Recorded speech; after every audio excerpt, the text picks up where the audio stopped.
Élargir ses horizons. C'est une chose importante selon moi quand on aime un domaine. Sortir des sentiers battus et de sa zone de confort pour explorer ce domaine plus en profondeur. Facile à dire, car la plupart des médiums sont vastes. La musique, la littérature, le cinéma, et j'en passe. Et même lorsque l'on se penche sur une sous-catégorie de l'un de ces médiums, ça paraît infini. Le jazz ou le métal et leurs nombreux courants. Les différents types de textes littéraires. L'essai, la fable ou la poésie. Et les genres cinématographiques où un même genre peut être radicalement différent selon le pays ou l'époque. C'est pareil pour le manga, il y a tellement d'auteurs mythiques, tellement d'œuvres cultes ou de perles rares à découvrir. C'est presque décourageant. Moi-même plus jeune, j'ai eu du mal à les voir ailleurs. J'étais très attaché au type avec lequel j'avais commencé le manga. Moi, c'était les... Et il n'était pas question de lire autre chose. Mais vers 17 ou 18 ans, j'ai eu, je ne sais pas pourquoi, une envie d'ailleurs, on va dire. Et j'ai voulu me diriger un peu au hasard, vers des récits qui tranchaient avec mes goûts de l'époque, quitte à être déçu. Et après avoir lu 2 tomes de ce manga choisi au pif, j'ai reçu comme une claque. C'était pas le fait que j'ai trouvé ce manga particulièrement bon ou quoi, mais c'est la bouffée d'air frais, c'est ce changement qui m'a claqué. C'est à partir de ce moment que j'ai compris que le manga c'était quelque chose de vaste, et surtout que j'aimais sincèrement cet art, et que j'ai décidé de l'explorer plus en profondeur. Aujourd'hui, sans vraiment être connaisseur, je pense avoir exploré cet univers de manière assez satisfaisante, en étant malgré tout loin d'être irréprochable. Il y a encore de nombreux classiques que je n'ai pas lus, et des grands auteurs que je connais peu, voire pas du tout. Donc si vous voulez élargir vos horizons mais que vous ne savez pas où aller, laissez-nous vous guider vers un auteur qui m'a profondément marqué lorsque j'ai voulu faire un énième virage à 360 degrés dans mes lectures. Hiroshi Hirata. Mais ça vous le saviez déjà. Parce que c'est le titre de la vidéo. Bande de bâtards. On parlera de sa vie jusqu'en 2013 et on évoquera surtout les œuvres sorties en France. Donc, Hiroshi Hirata est un auteur de Gekiga né en 1937 à Tokyo, mais qui a dû déménager à Nara avec sa famille pour fuir les bombardements américains, en 1945. C'est quoi le Gekiga au fait? Ah, alors rapidement. Le Gekiga, c'est un courant de la bande dessinée japonaise qui se veut plus mature, et qui est destiné à un public plus âgé. Le terme a été inventé par Yoshihiro Tatsumi en 1957, qui voulait se démarquer et s'éloigner des créations d'Osamu Tezuka et de ses simili, jugés trop enfantins, trop conformistes, trop déconnectés de la réalité, et trop plein d'autres trucs. D'ailleurs, Hirata insiste sur le fait qu'il est Gekigaka et non mangaka, car il dit créer des histoires sérieuses et non dérisoires. Il précise cela car en japonais, l'idéogramme qui se prononce man, dans le terme manga, veut dire en gros drôle, dérisoire, caricatural, etc. Alors que geki, dans le terme gekiga, veut dire drame. L'idéogramme ga, quant à lui, signifie grosso modo image. Je précise qu'Hiroshi n'a rien contre les auteurs de manga plus conventionnels. Croyez pas que c'est un snob imbu de lui-même, hein. C'est vrai, Hirata est très humble en ce qui concerne son œuvre et sa personne. Mais tout ça me fait remarquer que certains mangaka étaient plutôt réticents à définir leurs œuvres comme étant du manga. D'après Hirata, Osamu Tezuka lui-même a utilisé le terme Gekiga pour parler de ses travaux, peut-être pour se défendre des remarques qui jugeaient ses histoires trop enfantines. Ou d'une autre manière, Shotaro Ishinomori, qui lui utilisait le terme manga, mais en changeant l'idéogramme man par un autre qui se prononce également man, mais qui lui signifie 10 000. Ainsi pour Ishinomori, manga voulait dire 10 000 images. Bref, fin de la parenthèse. Hirata, alors qu'il n'a que 17 ans, devient responsable de sa famille à la mort de son père. Étant l'aîné d'une fratrie de 6 frères et sœurs, il lui a abandonné ses études pour subvenir à leurs besoins. Il devint alors plombier à plein temps, métier qu'il a appris avec son père, en plus de nombreux autres qu'il a exercés en sacrifiant ses après-midi de classe. 4 ans plus tard, en 1958, en rentrant du travail en train, il rencontre par hasard une de ses anciennes connaissances du collège, devenu dessinateur, Masahiro Miyagi. Il lui rappelle à quel point il appréciait son dessin au collège et lui conseille de devenir mangaka, car le manga devenait populaire. À l'époque, Hirata n'avait aucun rapport avec le manga, il avait juste participé au journal de son collège, déjà sur conseil de Masahiro Miyagi, où il y dessinait quelques yonkoma, des petites histoires en 4 cases. Il était aussi intéressé par les dessins qu'il avait pu observer dans certains périodiques historiques de l'époque. Déterminé à ramener plus d'argent à la maison, il réussit à créer 16 planches en une journée, et ce fut Miyagi qui les apporta pour lui à l'éditeur Hinomaru Bunko, Hirata étant pris par son travail de plombier. Les planches furent acceptées, et après un entretien avec le chef de la maison d'édition, auprès duquel il ne manqua pas de prouver sa motivation, il dut créer une histoire de 32 planches. Malheureusement, il fut frappé du syndrome de la page blanche et eut du mal à terminer le scénario. Pour essayer de trouver la force de continuer, il est allé prier sur la tombe de son père. Ne recevant aucune réponse d'un quelconque esprit, il se rappela de l'enseignement de son père, qui lui a appris qu'il devait résoudre ses problèmes par lui-même. D'ailleurs, Hirata dit ne pas accorder d'importance à la religion. Il pense que l'on doit faire les choses par soi-même, croire en ses capacités et rester fidèle à ce que l'on est, tout en restant bon et avenant envers les autres. Monsieur Hiroshi Hirata est une personne pleine d'enseignements. On peut retrouver d'autres de ses belles leçons de vie, notamment dans son autobiographie Ma voix de père. Après s'être remémoré cette leçon, il a enfin pu finir son scénario, et c'est avec cette histoire nommée Heizo Hisatsuken, le sabre tueur d'amour et de haine, publié dans la revue Mazo, que sa carrière commence. Cette œuvre est parfois traduite par Le sabre fatal brille dans l'ambivalence. Choisissez celle que vous préférez. Le succès étant au rendez-vous, il put créer 6 nouvelles histoires publiées dans la même revue de cet éditeur, spécialisé dans le manga de location, un système assez courant dans ce temps-là. Rouge va vous montrer quelques Mazo de l'époque.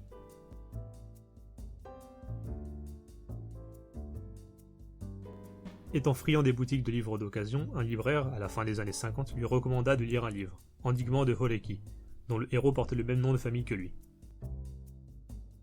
Ce livre lui inspirera des années plus tard et après de fastidieuses recherches Satsuma, l'honneur des samouraïs, l'une de ses œuvres les plus connues. Quelques années plus tard, en 1965, à l'âge de 28 ans, il décida de retourner à Tokyo, sa ville natale, pour rechercher du travail. Il adapte notamment des nouvelles des romanciers Renzaburo Shibata et Norio Nanjo. L'année suivante, il publia 3 récits dans le magazine Shonen King des éditions Shonen Gahosha, Nishaden, Chishiogawa et Zatoichi, qui lui est composé de 2 histoires, qui adaptent les 13e et 14e films de la licence du même nom, avec Shintaro Katsu dans le rôle-titre, que vous connaissez peut-être. Shintaro Katsu qui a entre autres inspiré Eiichiro Oda pour le chara-design de l'amiral Fujitora dans One Piece. En 1968 sont publiés Bushido Muzanden et Kazashi Kempo. À cette époque, le Gekiga est populaire au Japon, et ces 2 histoires rencontrent pas mal de succès. Hirata commence à faire parler de lui. Ensuite, en 1969 sort L'âme du Kyudo. Ouais, je sais, ça fait beaucoup de dates, et c'est pas fini. Donc, en 1969, L'âme du Kyudo. Ce récit parle bien entendu du Kyudo, un art martial qui se pratique à l'arc, et plus particulièrement du Toshiya, une terrible compétition qui se déroulait au temple Sanju Sangendo, qui se trouve à Kyoto. L'histoire est une critique de cette compétition jugée absurde et meurtrière, mais qui a également coûté cher, et en temps de paix commençait à se pervertir, les participants étant de plus en plus dans une optique de compétition pure, et non d'entraînement martial comme à l'origine. De nos jours, le Kyudo est toujours pratiqué, mais dans une optique spirituelle et esthétique, presque artistique, avec pour but le développement de soi. Il doit être pratiqué pendant plusieurs décennies pour être maîtrisé à la perfection.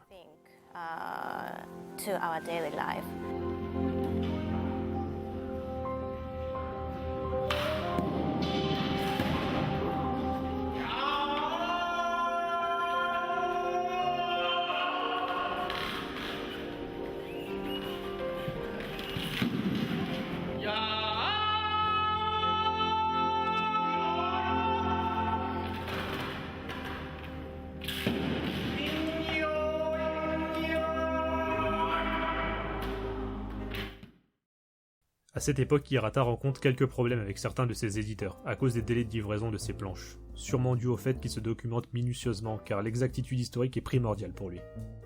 D'ailleurs, en parlant de l'année 1969, saviez-vous qu'Hiroshi Hirata est le... Pourquoi je parle comme ça?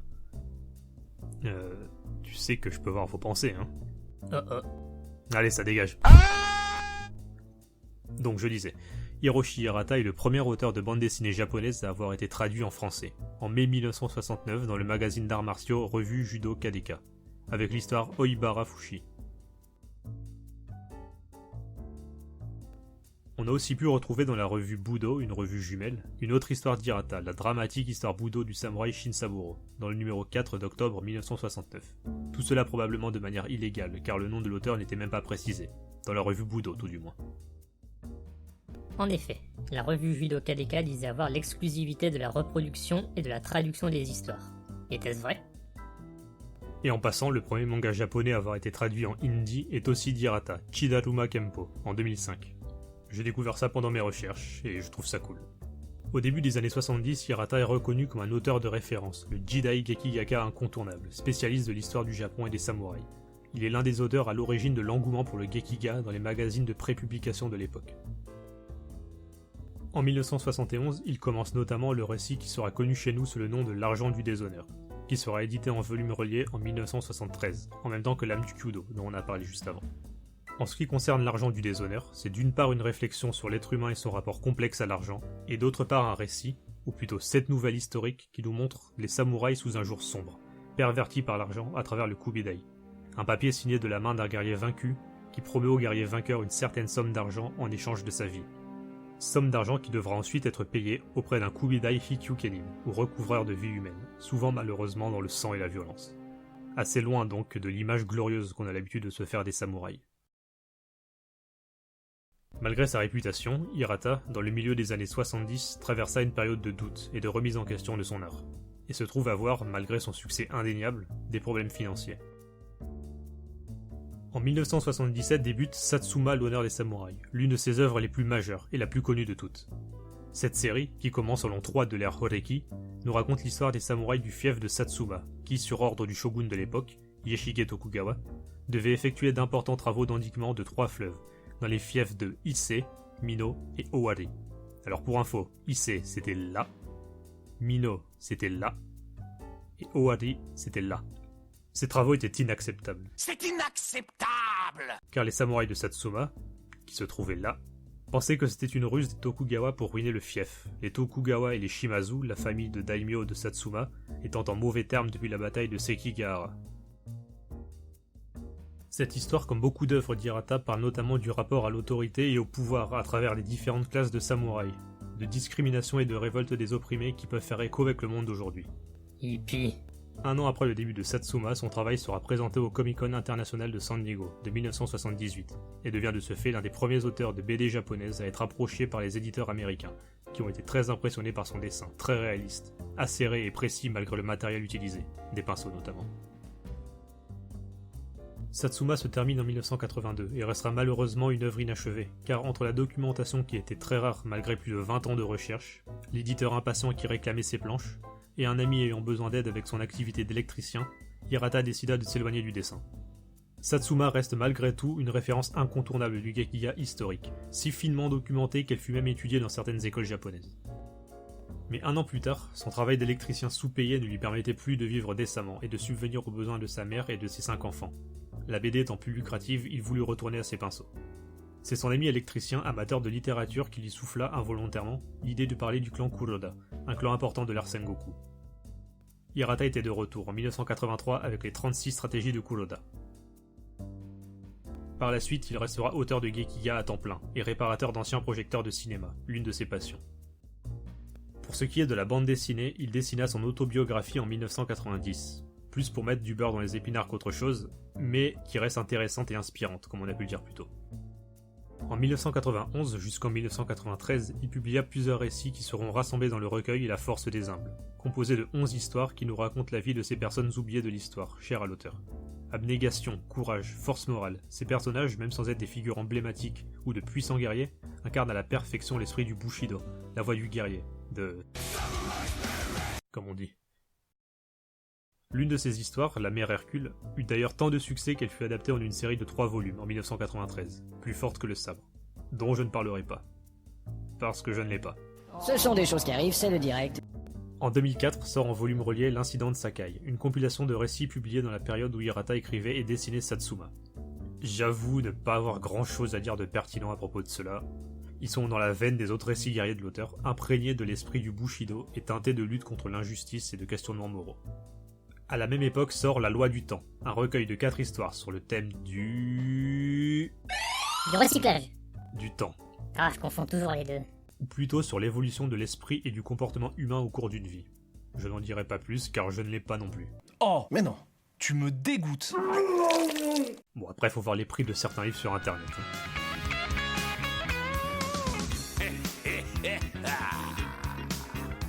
Oh cool, One Piece. Bref, les mecs qui se mettent bien quand même. Donc, l'année suivante, en 2005, une autre vieille histoire sort en volume relié, Tueur.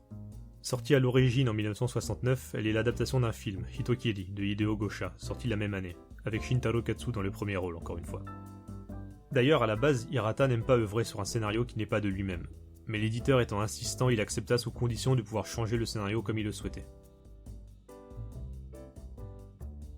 Il voyage pour la première fois en France en 2007, invité au rendez-vous de la bande dessinée d'Amiens.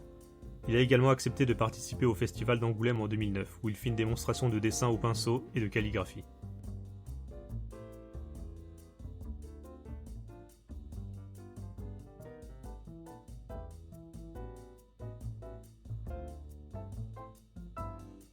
Car M. Hirata est également un maître calligraphe reconnu par ses pairs. Par exemple, vous voyez le logo d'Akira. Bon là vous le voyez parce que je voulais l'afficher, mais bref. Eh bien c'est Hirata qui s'est occupé de la calligraphie. Est-ce que c'est pas un peu stylé quand même? Et pour finir, en 2013, il a reçu à Tokyo le prix du ministre de l'Éducation, de la Culture, des Sports, des Sciences et de la Technologie, décerné par l'Association des mangakas japonais. Ce n'est certes pas le grand prix ou le prix d'excellence, mais Hirata étant extrêmement minutieux en termes d'exactitude historique, et ayant souvent travaillé avec des historiens, ce prix a dû être une consécration pour lui. Je suppose. Peut-être. Ouais bon, en fait, j'en sais rien. Bon, bah c'est la fin de la vidéo, en espérant qu'elle plaira à la personne qui la regardera. C'est la première fois que je m'adonne à ce genre d'exercice, et j'espère que c'était pas trop désagréable à regarder. J'espère vous avoir donné envie de découvrir cet auteur et ses œuvres qui sont vraiment passionnantes et complètement folles au niveau du dessin. Et qu'est-ce que je peux ajouter? Élargissez vos horizons, ne restez pas enfermés dans une bulle, ce serait trop dommage. Respectez les goûts des autres. Et allez vous faire foutre. Arrête! Bon ok, j'arrête ça. Allez, ciao. Non. Ciao, à plus.